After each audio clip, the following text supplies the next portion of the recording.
ब्राह्मीं च वैष्णवीं भद्रां षड्भुजां च चतुर्मुखां त्रिनेत्रां च त्रिशूलां च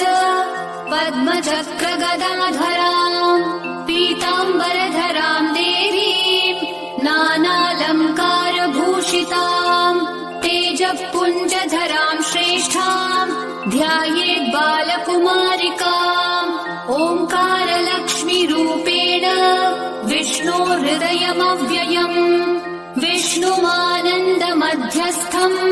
ह्रीङ्कारबीजरूपिणी ॐ क्लीं अमृतानन्दभद्रे सत्य आनन्ददायिनी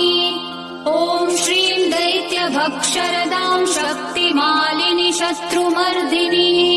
तेजःप्रकाशिनी देवी वरदा शुभकारिणी।